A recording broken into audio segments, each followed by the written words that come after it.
दोस्तों, इस वीडियो में हम धोबी जाति के इतिहास को देखेंगे। धोबी जाति का इतिहास गौरवशाली इतिहास रहा है। यदि सही मायने में यदि देखा जाए तो इन समाज के जीवन में कई बड़े उतार चढ़ाव आए, परंतु धोबी जाति हमेशा ही एक गौरवशाली स्थान पर बने रहे। धोबी जाति के लोग ये महर्षि कश्यप के वंशज हैं। यही कारण है कि धोबी जाति का कश्यप गोत्र है। भारत के अलग अलग भाग में इन्हें अलग अलग आरक्षण कैटेगरी में रखा गया है, जिनमें से प्रमुख है एससी या ओबीसी। अंडमान निकोबार में धोबी समाज को राजपूत जाति से जोड़कर अपने प्राचीन इतिहास को देखते हैं। यही कारण है बिहार के मिथिला क्षेत्र में भी धोबी समाज के उपजाति के तौर पर राज धोबी माने जाते हैं। प्राचीन काल में धोबी समाज सिर्फ राजा महाराजाओं के वस्त्र ही धोया करते थे। उसमें भी सिर्फ कुछ ही चुनिंदा राजा या महाराजा की वस्त्र धोया करते थे। अलग अलग धोबी समाज अलग अलग राजघराने से संबंध रखते थे और अपने आप को उसी राजघराने के वंशज भी मानते थे। एक राजघराने के धोबी दूसरे राजघराने के धोबी से अपने आप को श्रेष्ठ मानते थे। दूसरे राजाओं की वस्त्र नहीं धोते थे। धोबी जाति एक प्राचीन वर्ण व्यवस्था है। धोबी समाज का उल्लेख महाभारत और रामायण में भी मिलता है। भारत की स्वतंत्रता की लड़ाई में भी नत्थु धोबी का नाम बड़े ही आदर से लिया जाता है। भारत सरकार धोबी समाज को रजत समाज के रूप में पहचान दिया है, जिस शब्द से धोबी समाज के प्राचीन स्वाभिमान को पुनः स्थापित करने का झलक मिलती है। ज्ञात हो कि एससी, एसटी, ओबीसी सिर्फ एक भारत सरकार का आर्थिक कैटेगरी है। यह कोई सामाजिक या धार्मिक कैटेगरी नहीं है। धोबी समाज के लोग प्राचीन भारत में राजाओं के बहुत ही चहेते हुआ करते थे। आधुनिक भारत में भी देखा जा सकता है। अमेठी के एक गांव में आज भी प्रथम वोट देने का सामाजिक अधिकार, जिसे प्रथा भी कहा जाता है, वह राजा साहब के धोबी को मिलता है और दूसरे नंबर पर राजा साहब को। उसके बाद ही गांव के कोई भी व्यक्ति वोट डालते हैं। कहा जाता है कि प्रथा संस्कृति का धरोहर होता है। तो इस प्रथा से प्राचीन भारत में धोबी समाज की स्थिति का झलक मिलता है। तो आज ये प्रथा बहुत ही प्रसिद्धि बटोर रही है। भारत में आक्रमणकारियों के आगमन से पहले तक यही प्रथा चलता था। मध्यकालीन भारत में जब आक्रमणकारियों ने भारत के वर्ण व्यवस्था को प्रदूषित करने का प्रयास किया और जातिवाद के नाम पर भेदभाव और छुआछूत शुरू करवाया, सनातन हिंदू धर्म को कमजोर करने का पुरजोर कोशिश किया। इस दौर में धोबी समाज के लोग भी इन तरह के सामाजिक समस्याओं का शिकार बने। फूट डालो और राज करो कहावत कोई आज की नहीं है। यह भारत में ब्रिटिश आगमन से पहले ही शुरू हो गया था।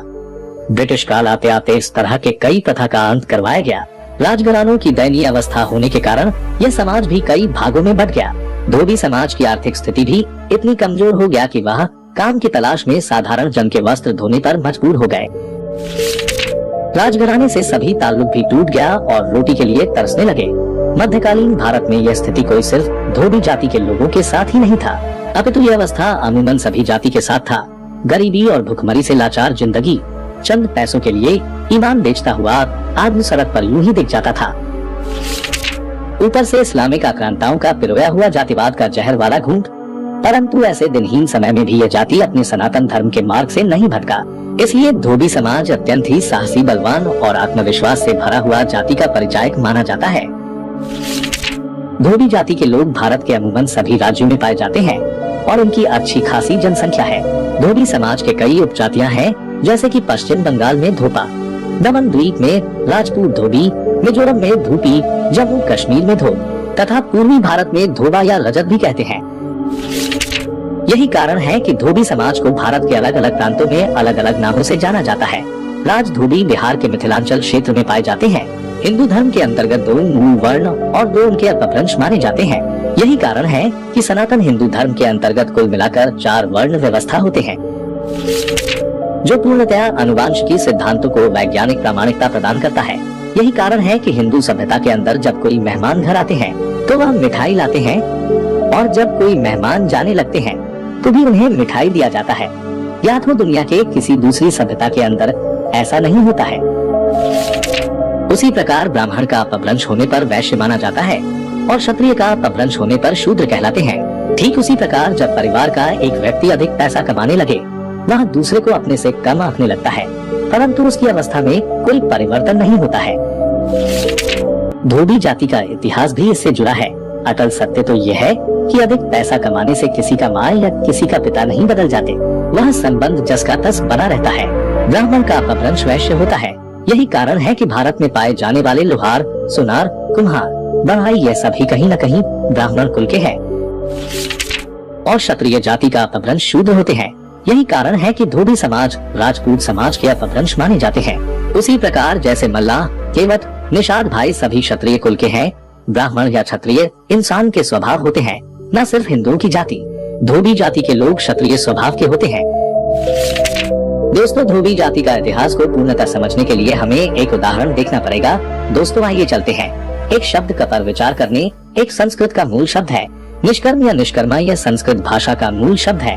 आपको इससे क्या भाव स्पष्ट होता है? शायद ऐसा काम जो करने योग्य नहीं हो।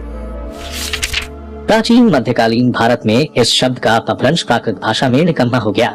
भाव यह काम करने योग्य नहीं है। उसी शब्द का अपभ्रंश आधुनिक काल में निकम्मा हिंदी और उर्दू में हो जाता है। भाव पूर्णतः बदल जाता है। ऐसा योग्य जो कोई काम करने योग्य नहीं हो। यही कारण है कि गीता में श्री कृष्ण ने अर्जुन से कहा है कि जन्म से कोई व्यक्ति न ऊंचा होता है और न ही नीचा। इस तरह चारों वर्णों में न कोई ऊंचा वर्ण है और न ही नीचा। जो जैसा कर्म करता है वह ईश्वर को उसी तरह से प्राप्त होता है। शूद्र को उतना ही कर्म धर्म करने का अधिकार है जितना ब्राह्मण और क्षत्रिय को। ऐतिहासिक रूप से प्रमाणित है कि नंद वंश, मौर्य वंश, कर्ण वंश, चालुक्य, चोल, पाल, मैत्रक, कुषाण, चेदी, सातवाहन, हर्यक, गौड़, महुआ के चंदेल व कनवज के सभी राजा शूद्र ही है। चंद्रगुप्त मौर्य, अशोक, कनिष्क, हर्षवर्धन, परिमार, जयचंद, मलिक खान, इल्तुतमिश, रजिया सुल्तान, बलवन, रानी दुर्गावती आदि शूद्र जाति से ही संबंध रखते थे। यही कारण है कि धोबी जाति के लोगों को राज धोबी होने पर गर्व महसूस होना चाहिए। यही कारण है कि धोबी जाति के लोग प्राचीन क्षत्रिय हैं। तो दोस्तों, धोबी जाति का सच्चा इतिहास जानकर कैसा लगा कमेंट करना ना भूलिएगा। धन्यवाद।